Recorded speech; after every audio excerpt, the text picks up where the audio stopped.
Ժողովուրդ օրաթերթը գրում է. Ժողովուրդ օրաթերթի ուսումնասիրությամբ հակակոռուպցիոն կոմիտեի գնումների ցանկում անօդաչու թռչող սարքի ձեռքբերում չի արձանագրվել, թեև ընտրությունների օրերին հայտարարվել է նման տեխնիկայի կիրառման մասին։ Փոխարենը ըստ թերթի 2026 թվականի մայիսի 26-ին ԱԱԾ-ն Էլ-Մարկետ ՍՊ-ից ձեռք է բերել անօդաչու թռչող սարք շուրջ 3 միլիոն դրամ արժողությամբ։ Սարքը հագեցած է ցերեկային եւ ջերմատեսիլ տեսախցիկներով եւ կարող է իրական ժամանակում փոխանցել տեսանյութ։ Թերթը նշում է, որ առայժմ պարզ չէ ինչ նպատակներով եւ արդյոք ընտրական գործընթացների ընթացքում է կիրառվել այդ սարքը։ Ժողովուրդ օրաթերթը գրում է. Կառավարությունը պատրաստվում է հեծը ճանաչել հանրային գերակաշռ, ինչից հետո կսկսվի ընկերության շուկայական արժեքի գնահատման գործընթացը։ Ըստ աղբյուրների գնահատված արժեքին կավելացվի 15% եւ առաջարկը կներկայացվի սեփականատիրոջը։ Եթե համաձայնություն չլինի, իշխանությունները կարող են հանրային գերակաշռի հիմքով անցնել ընկերության վերահսկողությանը։ Թերթը քննարկում է հեծի պետականացման տարբերակային փոխանցելով տարածքային կառավարման եւ ենթակառուցվածքների նախարարության ենթակայությանը։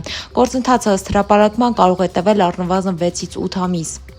Հրապարակ թերթը գրում է. Ուժեղ Հայաստան դաշինքի առաջնորդ Սամվել Կարապետյանը նախաձեռնել է ընդդիմադիր ուժերի համախմբման գործընթաց, առաջարկելով ստեղծել համակարգող խորհուրդ եւ ձևավորել հետընտրական ընդդիմադիր կոալիցիա։ Նրա խոսքով գլխավոր նպատակն է Նիկոլ Փաշինյանի հեռացումը։ Նախաձեռնությանը դրական են արձագանքել Հայաստան դաշինքը, ինչպես նաեւ մի շարք այլ ընդդիմադիր ուժեր։ Ըստ հրապարակման քննարկվում են ինչպես սահմանադրական դատարան դիմելու, այնպես էլ հնարավոր բողոքի ակցիաների կազմակերպման հարցերը։ Միաժամանակ որոշ քաղաքական ուժեր դեռ չեն հայտնել իրենց վերջնական դիրքորոշումը համագործակցության ձևաչափի վերաբերյալ։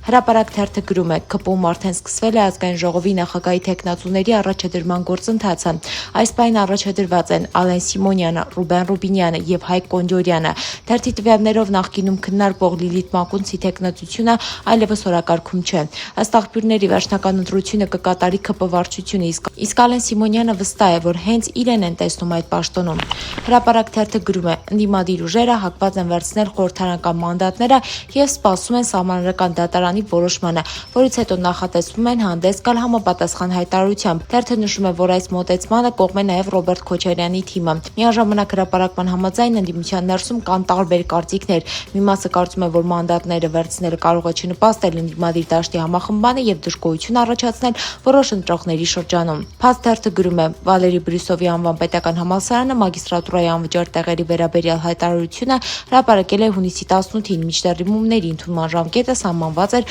հունիսի 5-ից 20-ը։ Թերթը նշում է, որ այդ դեպքում դիմորդների համար փաստացի շատ կարճ ժամանակ է մնացել հայտ ներկայացնելու համար, ինչը առաջացնում է հարցեր, ովքեր եւ ինչպես են նախապես տեղեկացել